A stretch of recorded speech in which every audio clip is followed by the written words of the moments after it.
여러분 안녕하세요. 오늘 사연은 정말 소름이 끼칠 거예요.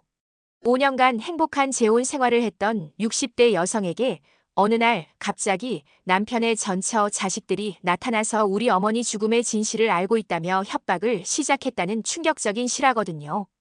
이것도 구독자분이 직접 보내주신 실화 바탕 사연입니다. 정말 재혼하신 분들이라면 등골이 서늘해지실 만한 이야기예요. 그럼 최순옥 씨의 사연을 들어보시죠. 안녕하세요. 저는 63세 최순옥이라고 합니다. 제가 오늘 이 사연을 보내는 이유는 정말 충격적인 일을 겪었거든요. 5년간 믿었던 재혼 남편이 사실은 전처를 죽음으로 몰고 간 사람이었다는 걸 알게 됐어요. 저는 5년 전에 재혼했어요. 남편 이름은 정철호라고 하고 67세예요. 정말 신사적이고 다정한 분이었거든요. 저희는 경로당에서 만났어요. 둘 다 배우자를 잃고 혼자 사는 처지였죠. 남편은 부인이 암으로 돌아가셨다고 했고, 저는 남편이 심장마비로 세상을 떠났다고 했어요. 처음 만났을 때부터 남편은 정말 완벽한 분이었어요. 순옥 씨, 혼자 사시기 힘드시죠? 제가 도와드릴 일이 있으면 언제든 말씀하세요.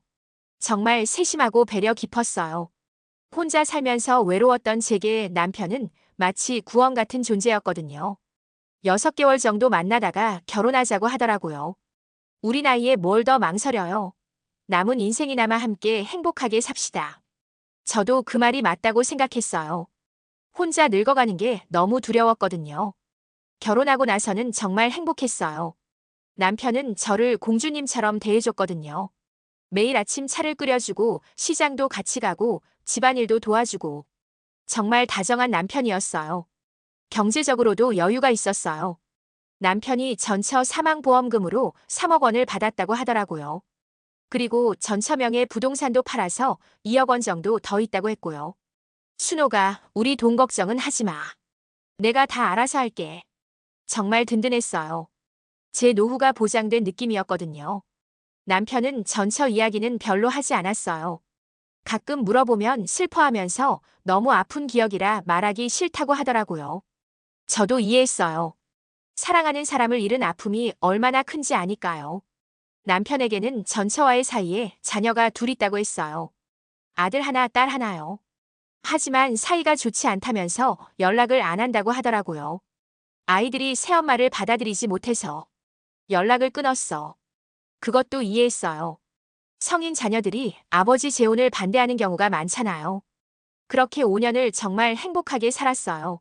남편과 여행도 다니고 맛있는 것도 먹고 제2의 신혼 같았거든요.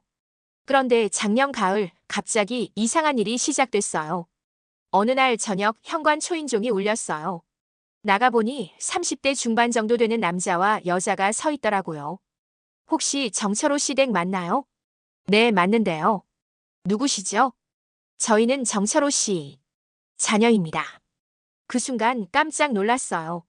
남편이 자식들과 연락을 안 한다고 했는데 갑자기 나타난 거거든요. 남편을 불렀어요. 여보, 아들, 딸이 왔어요. 남편이 나오더니 얼굴이 하얗게 변하더라고요. 너희들이 왜 여기에?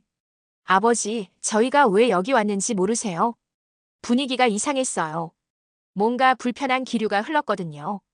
일단 들어와서 얘기하자. 거실에 앉은 남편의 자녀들은 정말 차가운 표정이었어요. 아들이 먼저 입을 열었어요. 아버지, 어머니 돌아가신 지 6년 됐는데 한 번도 성묘 안 가셨죠? 그게 너무 아파서. 아프다고요? 정말요? 딸이 끼어들었어요. 아버지가 어머니를 어떻게 죽음으로 몰고 갔는지 우리는 다 알고 있어요. 뭔 소리야? 내 어머니는 암으로 돌아가신 거야. 암이요? 아버지가 만든 스트레스로 인한 암이죠. 저는 무슨 얘기인지 몰라서 당황스러웠어요. 여보, 이게 무슨 얘기예요? 아들이 저를 보면서 말했어요. 아주머니는 아무것도 모르시는군요. 우리 아버지가 어떤 사람인지. 무슨 뜻이에요? 딸이 가방에서 서류 뭉치를 꺼냈어요. 이걸 보시면 알 거예요. 서류를 보니 정말 충격적이었어요. 첫 번째는 이혼 소송 서류였어요. 남편의 전처가 남편을 상대로 이혼 소송을 걸었던 기록이었거든요. 이혼 소송? 암으로 돌아가신 게 아니었어요.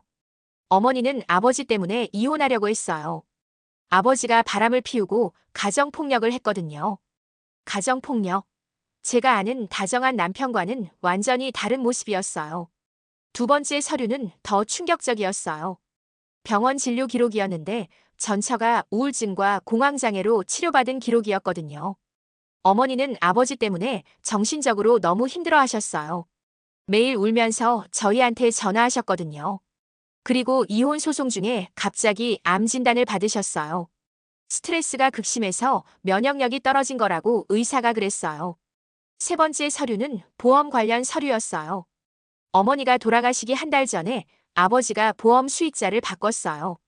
원래는 저희였는데 아버지 본인으로 바꾼 거예요. 그리고 어머니 명의 부동산도 어머니가 의식을 잃은 상태에서 아버지가 처분했어요. 정말 충격이었어요. 남편이 전처가 죽어가는 와중에도 재산을 빼돌렸다는 거잖아요. 남편은 계속 부인했어요. 그런 게 아니야. 너희 어머니가 내게 전부 맡긴다고 했어. 맡긴다고요? 의식 잃은 사람이 어떻게 맡겨요? 아들이 더 충격적인 얘기를 했어요. 어머니가 돌아가시기 전날 아버지한테 전화하셨어요. 마지막으로 면회 와달라고. 그런데 아버지는 바쁘다고 안 갔어요. 그때 아버지가 뭐 했는지 아세요? 다른 여자랑 데이트하고 있었어요. 다른 여자? 설마 그게 혹시 그 여자가? 딸이 제 눈을 똑바로 보면서 말했어요. 바로 아주머니예요. 그 순간 머리가 하얗게 변했어요. 남편이 전처가 임종을 앞둔 상황에서 저와 만나고 있었다는 거였거든요. 그럴 리 없어요. 우리는 경로당에서 우연히 만났다고요. 아버지가 아주머니를 미리 조사하고 의도적으로 접근한 거예요. 의도적으로 접근했다고? 아들이 또 다른 서류를 보여줬어요. 아주머니 남편 사망 소식이 신문에 났잖아요. 그때 아버지가 이 기사를 스크랩해뒀어요. 정말 제 남편 보고 기사를 스크랩한 게 있었어요. 아버지는 재산이 있는 과부를 타겟으로 삼아서 접근한 거예요. 어머니 돈으로 아주머니한테 잘해준 거고요. 정말 충격적이었어요. 제가 진짜 사랑이라고 믿었던 게 모두 계획된 연극이었다는 거니까요. 남편은 계속 부인했지만 증거가 너무 명확했어요. 딸이 마지막으로 말했어요. 아주머니, 아버지가 아주머니한테도 똑같이 할 거예요. 돈 다 빼돌리고 버릴 거라고요. 우리가 왜 이렇게 알려드리는 줄 아세요? 아버지한테 복수하기 위해서예요. 복수라는 말에 더욱 소름이 돋았어요. 어떤 복수요? 아버지가 어머니한테서 빼돌린 재산 모두 되찾을 거예요. 그리고 어머니를 죽음으로 몰고 간 것에 대해서도 책임을 물을 거고요. 그날 밤 남편의 자녀들이 돌아간 후 저는 남편과 진지한 대화를 했어요. 여보, 정말 그런 거예요? 전 부인을 그렇게 힘들게 했어요. 순호가 걔들 말 믿지 마. 다 거짓말이야. 그럼 왜 증거가 이렇게 많아요? 조작된 거야. 걔들이 내 재산을 빼앗으려고 꾸민 거라고. 하지만 저는 더 이상 남편을 믿을 수 없었어요. 너무 많은 증거가 있었거든요. 그 다음 날부터 남편의 자녀들이 본격적인 행동에 나섰어요. 먼저 전처 사망보험금 3억 원에 대해 부당 수익 반환 소송을 걸었어요. 보험 수익자를 임의로 바꾼 것은 사기 행위다라는 이유로요. 그리고 전처명의 부동산 처분에 대해서도 무효 소송을 제기했어요. 의식불명 상태에서 이루어진 재산 처분은 무효다라는 거였죠. 남편은 완전히 패닉 상태가 됐어요. 어떻게 이런 일이? 저도 불안했어요. 혹시 제가 남편의 범죄에 연루된 건 아닌가 해서요. 더 충격적인 건 남편의 자녀들이 저희 결혼 자체도 무효라고 주장한 거예요. 아버지가 사기를 통해 이룬 결혼이니까 무효다라는 거였어요. 법정에서 진실이 하나씩 드러났어요.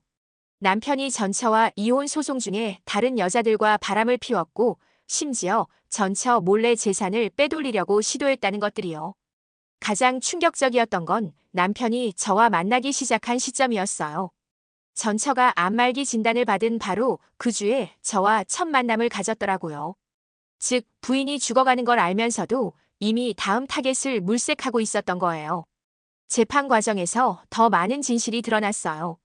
남편이 저를 만나기 전에 다른 과부들에게도 접근했다는 증거가 나온 거예요.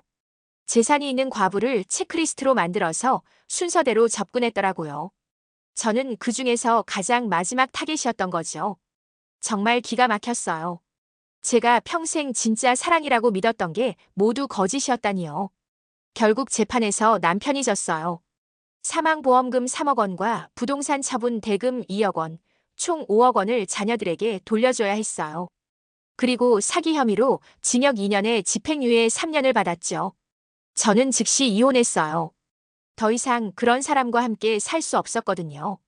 남편의 자녀들은 저한테는 별다른 요구를 하지 않았어요. 아주머니도 피해자라고 생각해요. 아버지한테 속은 거니까요. 하지만 저는 정말 상처받았어요. 5년간 믿었던 사랑이 모두 거짓이었다는 게 너무 충격적이었거든요. 지금 저는 다시 혼자 살고 있어요. 재혼 생활 5년 동안 쓴 돈들이 아깝긴 하지만 더 큰 피해를 당하기 전에 알게 된 게 다행이라고 생각해요. 남편. 아니, 전 남편은 지금 어떻게 살고 있는지 모르겠어요. 5억 원을 다 토해낸 후에는 빈털터리가 됐을 거예요. 저는 이제 재혼은 절대 안 할 거예요. 사람을 믿는다는 게 이렇게 무서운 일인 줄 몰랐거든요. 혹시 재혼을 생각하고 계신 분들이 있다면 정말 조심하세요. 상대방의 과거를 철저히 조사해 보시고요. 특히 전 배우자가 어떻게 세상을 떠났는지, 자녀들과 관계는 어떤지 꼭 확인해 보세요. 저처럼 5년을 속아 살지 마시고요. 사랑이라는 이름으로 접근하는 사람들 중에는 정말 나쁜 의도를 가진 사람들이 있어요. 특히 과부를 노리는 사기꾼들이 많다고 하니까 여러분 모두 조심하시길 바라요. 어떠세요, 여러분? 정말 소름 돋지 않나요? 재혼 남편이 실제로는 전처를 죽음으로 몰고 간 사람이었다니. 여러분은 순옥 씨가 너무 순진했다고 생각하시나요? 아니면 그 남편이 너무 악랄했다고 생각하시나요? 그리고 혹시 재혼을 생각하고 계신 분들이라면 상대방의 과거를 어디까지 조사해 봐야 할까요? 댓글로 여러분의 생각을 들려주시고 비슷한 경험이 있으시다면 사연도 보내주세요. 다음에도 더욱 충격적인 실화 사연으로 찾아뵙겠습니다. 구독과 좋아요, 알림 설정 부탁드려요.